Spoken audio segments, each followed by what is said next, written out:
میں Mumtaz Ahmed Khoja teacher government U P S Mir and Khan پتی سے آف لائن کلاس لے کر عزیز طلباء و طالبات آپ کی خدمت میں حاضر ہوں۔ عزیز طلباء و طالبات، آج ہماری 7th کی کلاس اور سبجیکٹ ہمارا جغرافی ہے، اور ٹاپک جس کے بارے میں آج ہم پڑھ رہے ہیں وہ ہے ایئر۔ آج ہم ایئر کے بارے میں پڑھ رہے ہیں، یعنی ہوا۔ Today we are dealing about the topic that's air. We will discuss about the components of the atmosphere as well as atmosphere. آج ہم atmosphere کے فضا کے بارے میں پڑھیں گے، ایئر کے بارے میں پڑھیں گے، and we also read the components and the composition of the atmosphere. عزیز طلباء و طالبات، آپ میرا ساتھ دیجیے گا اور سمجھنے کی کوشش کریے گا۔ So let's start the lesson.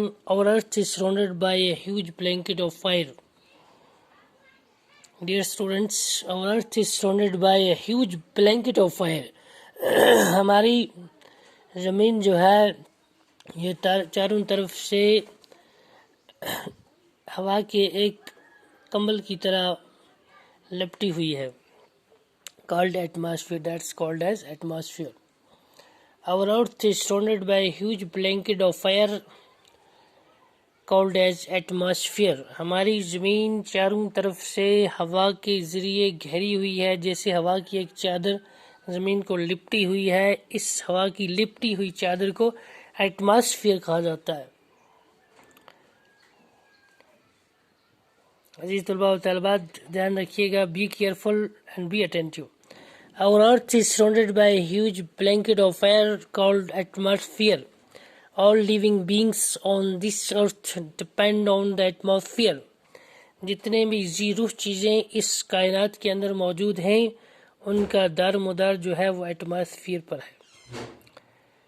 For their survival، زندہ رہنے کے لیے انہیں ہوا چاہیے۔ اگر ہوا اور ایک سیکنڈ کے لیے ختم ہو جائے گی تو all living things will die، تمام زندہ چیزیں مر جائیں گی۔ For the survival of the all living things, the air is one of the basic necessity, and just as water, it provides us the air we breathe. It is the duty of the atmosphere that provides us air to breathe, and air is our basic necessity for to survive on the earth. Protects us from the harmful effects of the sun rays. Moreover, the atmosphere also protects us from the bad rays of the sun. اگر atmosphere نہیں ہوگا، فضا نہیں ہوگی، یہ blanket نہیں ہوگا تو ہم سورج کی ترچھی لہروں کے ذریعے ختم ہو جائیں گے، ختم کر دے گا ہمیں۔ Without this blanket of protection, if the atmosphere will not provide us this protection, we will soon die.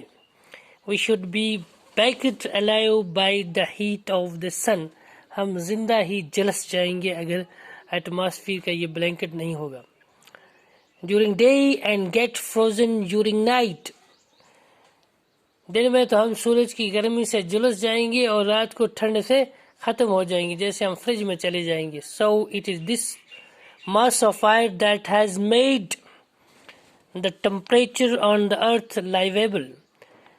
جس کی وجہ سے پوری زندگی جو ہے وہ جینے کے قابل ہو چکی ہے۔ لیکن اگر ایٹماسفیئر نہیں ہوگا، یہ فضا کا کمبل ہمارے ارد گرد نہیں ہوگا، تو ہم ٹمپریچر اور سردی سے ختم ہو جائیں گی۔ That's why we are on the earth because of this atmosphere.